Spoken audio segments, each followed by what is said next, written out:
Hello officers, मैं हरीश कुमार शर्मा स्वागत करता हूं आपके अपने यूट्यूब चैनल टॉप ऑफिसर्स पर, जिसमें दोस्तों आप रीजनिंग जो कंपटीशन एग्जाम में अपनी एक महत्वपूर्ण भूमिका लिए बैठा है, उसके आपने 2 टॉपिक अब तक समाप्त कर लिए हैं। तीसरा जो हमारा चैप्टर था, अध्याय था, जो सीटिंग अरेंजमेंट था, उसके भी हमने 3 वीडियो अब तक देख लिए हैं। आज हमारा जो पार्ट 4 वाला वीडियो है आपके सामने लेकर के आए हैं।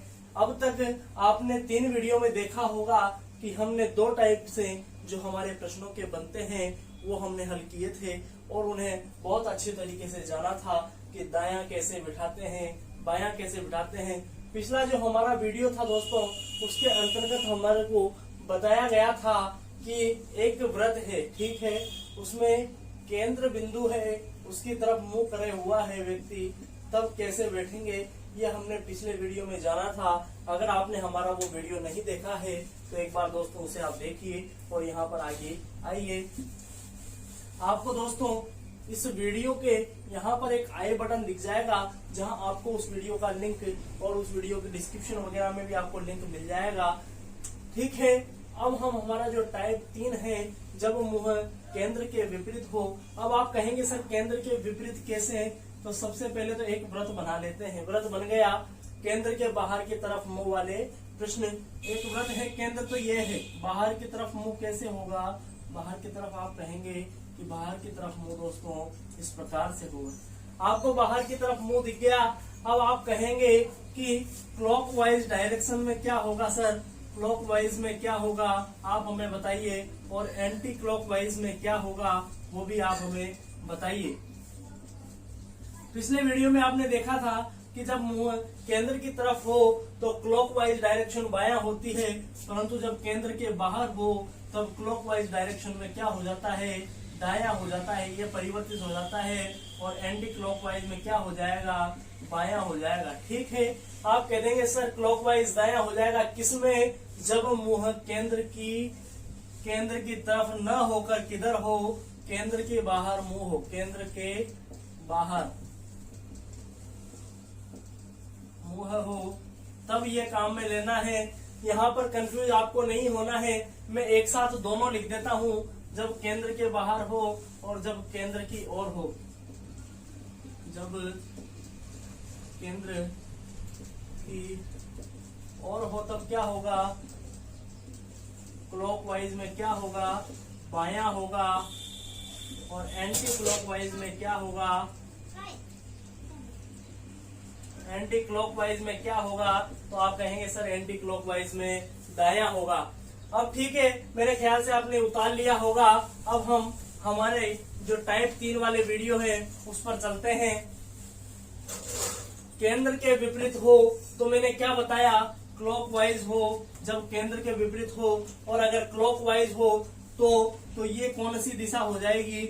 आप यहाँ पर बैठे हैं, आपका मुंह किधर हो जाएगा, दक्षिण में होगा ना, ये उत्तर होगी, ये दक्षिण होगी, ये पश्चिम, और ये कौन सी दिशा होगी, पूर्व दिशा होगी। आप भी जानते हैं कि उत्तर, पूर्व, दक्षिण और पश्चिम दोस्तों। अब जब ये दायां हो गया तो इधर की तरफ क्या होगा, तो आप कह देंगे सर बायां होगा। लेकिन आप कहोगे सर पिछली बार तो आपने इधर दायां बताया था, इस बार बायां क्यों। देखो ध्यान से, पिछली बार मैंने तीर व्रत के अंदर किया था, इस बार तीर को मैंने व्रत के बाहर किया है, मतलब कि केंद्र के बाहर की तरफ मुंह वाले प्रश्न है, तो ये बायां होगा। मतलब कि जो पहले दायां था वो क्या हो गया, बायां हो गया, और जो पहले बायां था वो क्या हो गया, दायां हो गया। क्यों हो गया, क्योंकि चिन्ह भी चेंज हो गया, ठीक है। अब इसमें क्या होगा, इसमें आप कह देंगे कि सर इसमें ये बायां हो जाएगा और ये इधर की तरफ में क्या हो जाएगा, दायां हो जाएगा। फिर इधर ये बायां हो गया और ये कौन सा हो जाएगा, दायां हो जाएगा। यहाँ क्या होगा सर, तो यहाँ ये बायां हो जाएगा और ये क्या हो जाएगा, ये हो जाएगा दोस्तों दायां। आपने इसे देखा होगा, एक बार आप इसे नोट डाउन कीजिए, फिर हमारा जो प्रश्न है हम उस पर चलते हैं। आप अगर नोट डाउन थोड़ा धीरे करते हैं तो आप वीडियो को पॉज कर लीजिए दोस्तों। अब हम हमारा जो प्रश्न है उस पर चलते हैं। पहला जो हमारा टाइप 3 का प्रश्न है वो इस प्रकार है, 4 मित्र हैं, क्या है, 4 दोस्त हैं, 4 भाई है, ए बी सी और डी। कौन कौन है, ए बी सी और डी है, ठीक है, हो गया। केंद्र के विपरीत बैठे हैं, विपरीत मुंह कर रखा है, ठीक है, विपरीत कर रखा है, हम लिख लेते हैं साथ के साथ में, विपरीत मुंह किए हुए हैं। ए सी के बाएं हैं, पहले कितने व्यक्ति हैं, ये व्रत बन गया, 4 व्यक्ति बिठा रखे हैं, कितने व्यक्ति बिठा रखे हैं, 4 व्यक्ति बिठा रखे हैं। ए सी के बाएं हैं, ए सी के बाएं हैं। अब आप कहेंगे सर सी को किधर बैठाए, तो आप बताओ, ए सी के बाएं हैं तो सी कहाँ बैठेगा, सी कहाँ बैठेगा, तो आप कहेंगे सर सी यहाँ बैठेगा, जब भी तो सी के बाएं कौन हो जाएगा, ए हो जाएगा। फिर आगे लिखा है जो या जो की मैंने आपको बताया था किसके लिए प्रयोग होता है, सेकंड पर्सन के लिए। सेकंड पर्सन कौन है, तो आप कह दोगे सर सेकंड पर्सन है सी डी के बाएं है, कहाँ है, डी के बाएं है कौन, सी। तो दोस्तों आपको पता चल गया कि डी यहाँ है, सी यहाँ, ए यहाँ है, तो बचा कौन, बचा है बी, वो यहाँ होगा। लेकिन आपको अगर यहाँ 5 होते, अगर 5 होते तो आप क्या करते, आगे वाली लाइन को भी पढ़ लेते। ए कहाँ है, बी और सी के मध्य में है, ए बी और सी के मध्य में है, ये बिल्कुल कंडीशन फुलफिल हो रही है। तो आप दोस्तों इसमें 3 प्रश्न पूछे हैं, उनके आप आसानी से आंसर दे पाएंगे। एक के दाएं दूसरा कौन है, क्या कहा, एक के दाएं दूसरा कौन है, तो आप बताओगे सर कि दाया, एक का दाया किधर होगा जब केंद्र के विपरीत होगा, तो सर दाया इधर होगा। पहला सी है, दूसरा कौन हो गया, दूसरा हो गया डी। तो पहले प्रश्न का आंसर आ गया है दोस्तों डी, एक के दाएं दूसरा अक्षर होगा। अब दूसरा प्रश्न है एक के बाएं। मैंने आपको एक के दाएं और एक के बाएं दोनों समझाए हैं, एक बार आप बताइए एक के बाएं क्या होगा, तो आप कह दोगे सर एक के बाएं तो होगा बी और एक के दाएं होगा सी। क्या होगा, एक के दाएं सी होगा, क्यों, क्योंकि जब मुंह केंद्र के विपरीत दिशा में हो तो हमारा दाया बाया बन जाता है, हमारा बाया दाया बन जाता है। क्यों, क्योंकि केंद्र की तरफ मुंह होता है तो हम उत्तर दिशा की ओर मुंह मानते हैं, और केंद्र के विपरीत मुंह होता है तो हम अपना मुंह दक्षिण दिशा की ओर मानते हैं। इसलिए ये प्रश्न दोस्तों आपके सामने निकल कर आता है। आपको मेरे ख्याल से प्रश्न समझ में आ गया होगा। एक थोड़ा हमने इजी लेवल का प्रश्न किया है, एक थोड़ा दोस्तों हम जो हमारा हार्ड लेवल वाला प्रश्न है वो कर लेते हैं। ये प्रश्न दोस्तों एसएससी में आया हुआ है, एक बार मैं आपके सामने बताता हूँ, आप इसको बहुत ही आसानी से हल कर पाएंगे।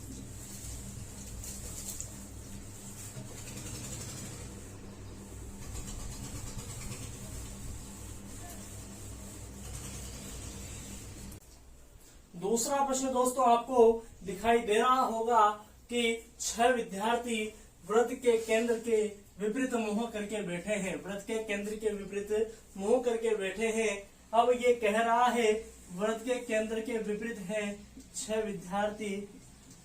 पहले हम 6 स्थान बना लेते हैं जिससे हमें और आसानी हो जाएगी। अगर दोस्तों मैं आपको एक चीज बता दूं, अगर पीछे कहा जाए तो ये स्थान दोस्तों इसके पीछे होगा, ये इसके पीछे होगा और ये इसके पीछे होगा। बीच जहां पर मिलेंगे वो केंद्र बिंदु होगा। ए ई के ठीक पीछे बैठा है, अगर मैं ए को यहाँ बैठा दूं तो ई यहाँ पर बैठा आपको दिख जाएगा। अब आगे कह रहा है ए एफ और डी के नहीं, ए ई के ठीक पीछे बैठा है, ए के दाएं दूसरा सी बैठा है, ए के दाएं दूसरा सी बैठा है। आप जानते हैं जब केंद्र के विपरीत होता है तो दायां इधर होता है, दायां दूसरा कौन है, सी है, ठीक है। ए एफ और डी के मध्य बैठा है, ए एफ और डी के मध्य बैठा है। आप यहाँ से बता नहीं पाएंगे, यहाँ से आप बता नहीं पाएंगे कि एफ यहाँ बैठाए कि डी को यहाँ बैठाए। तो आगे देखते हैं, एफ ई का निकटतम पड़ोसी नहीं है, एफ ई का निकटतम पड़ोसी नहीं है।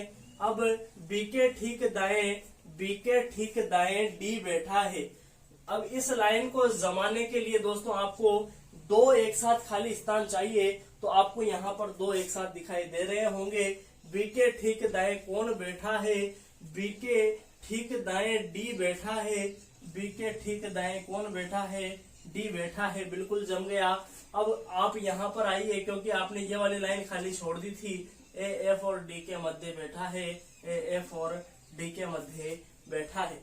अब हमारा जो प्रश्न है ये दोस्तों आपके सामने एसएससी में एक बार आया था, एसएससी में आया था दोस्तों ये प्रश्न आपके सामने। और साथ ही एक नेवी का एग्जाम हुआ था, किसका, नेवी का एग्जाम हुआ था, जिसके अंदर भी दोस्तों ये प्रश्न पूछा गया था। एसएससी जेई में प्रश्न पूछा गया था। अब हम हमारा जो प्रश्न है उस पर चलते हैं।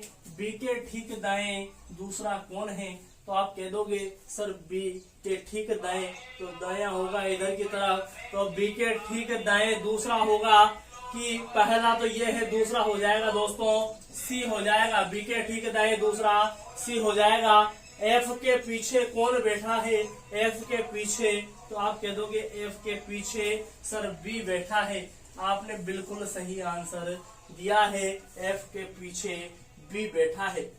अब आपको पता होगा कि जब हमारा जो टाइप है वो पार्ट है वो खत्म हो जाता है, उसके बाद क्या किया जाता है, जीके के प्रश्न पूछे जाते हैं। तो आपके सामने दोस्तों मैं आज के जो हमारे जीके के प्रश्न हैं वो लिख देता हूं, और साथ ही मैं आपको एक बहुत ही अच्छा सुविचार है वो भी बताता हूं। शायद मैंने ये सुविचार पहले भी आपको बताया है कि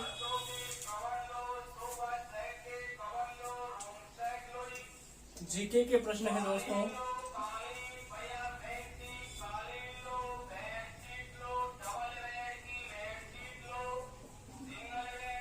इसरो की फुल फॉर्म क्या है दोस्तों, इसरो की फुल फॉर्म पहला आपका प्रश्न है। दूसरा आरबीआई के गवर्नर जनरल कौन है, गवर्नर जनरल कौन है। और आपको पता है 3 प्रश्न पूछे जाते हैं। तीसरा हमारा जो प्रश्न है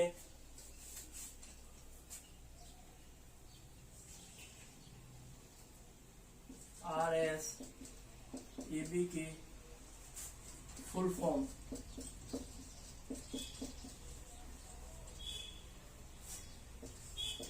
चौथा प्रश्न है दोस्तों कंप्यूटर के जनक का नाम।